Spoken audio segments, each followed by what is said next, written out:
So you have them essentially spying on the British public. This is the British Army. There's some leaked files where you have them saying their top annual priority is to kill Musk's Twitter.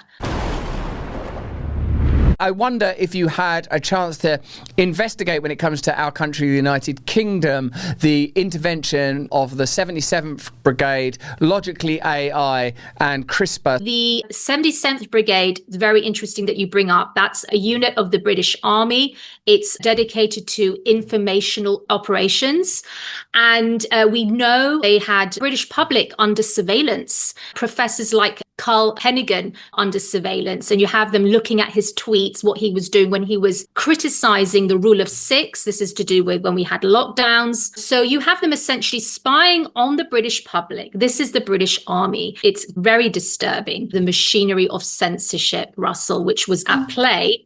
And obviously the blueprint was set with this recommendations coming out of Event 201 to combat what they deem as misinformation. And essentially it's anything that deviates from their official sort of narrative. There are a lot of facets to this. You've got a lot of NGOs, these non-governmental organizations like the CCDH, the Center for Countering Digital Hate. So this is Imran Ahmed's outlet. It's an American and British NGO charity where essentially it provides the blueprint, it's the ideological engine for mass suppression, for mass censorship. They release a document called the Disinformation Dozen Report, and they claim that 12 people, including RFK Jr., is responsible for 65% of all the anti-vax sentiment online. So they highlight these people and they go after them, right? They get deplatformed. Do you remember the Twitter files that got disclosed not so long ago? And you have like internal memos from Facebook,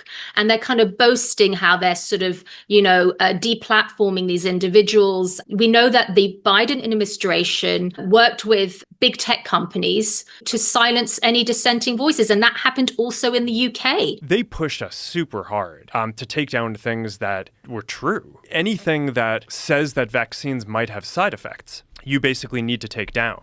Who's telling you to take down things that it was that talk about vaccine side effects? It was people in the Biden administration. It wasn't just a US thing, but actually the CCDH spurred this whole on, and they are a UK-centric organization. There were some leaked files where you have them saying their top annual priority is to kill Musk's Twitter. And a way of killing Musk's Twitter is to do all these advertising boycotts and things like that, because they're literally, afraid of the truth, right? They want to silence people, deplatform any papers that raise the risk of these gene-based shots, right? This mRNA technology being retracted or not being able to get published, being smeared. But not only that, you had the injured. These are the vaccine injured and how they were treated. You have the BBC involved in this. So you have them boasting. They put forward an article where they are bragging that these anti-vax groups on Facebook, these are what they're calling the vaccine injured, anti-vax groups are using carrot emojis to circumvent the censors, right? And they're bragging how they alerted Facebook and they got those accounts taken down. We know that the BBC helm the Trusted News Initiative. This was set up in September 2019. And what was that? That was essentially a cross-platform censorship network. Again, going after any dissenting voices in real time, okay? And this is what we're seeing play out. So we saw this unprecedented use of censorship coming out of 3/11. And I see 3/11, Russell, as a biological sequel to 9/11.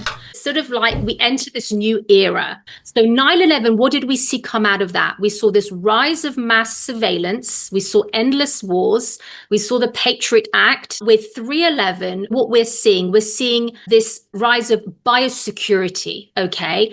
And this compliance, this citizen compliance with the state. I mean, don't you remember in lockdown how so many people obviously being so scared, just obeyed. They followed the rules. They stayed home. They locked down. They died in their homes, right? Not of COVID, but of other like heart attacks and other ailments and diseases. So my mind still boggles what went on and how they weaponized fear.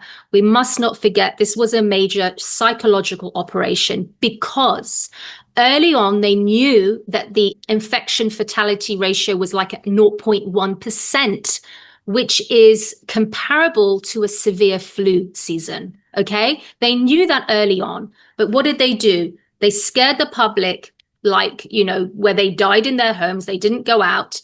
They coerced these novel shots on everyone, right? mRNA technology is a DARPA technology.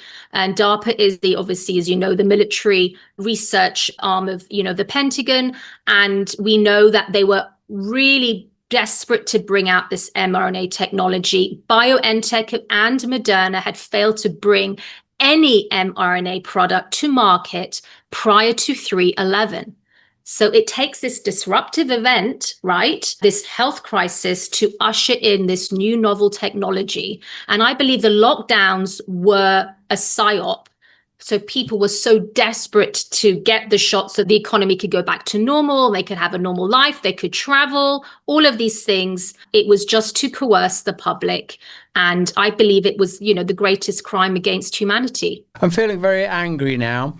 It's reminded me of the depth of it and the tenacity of the event and the severity of the deception. On the number of layers, and also when you start to list the institutions and groups involved, the BBC, the British government, DARPA, it's so far-reaching, so ridiculous. And of course, the media shaming and the attacks. I remember I saw something in the Times where it said that the 77th Brigade had been specifically tasked with taking down and taking out vax misinformation propagators in the UK.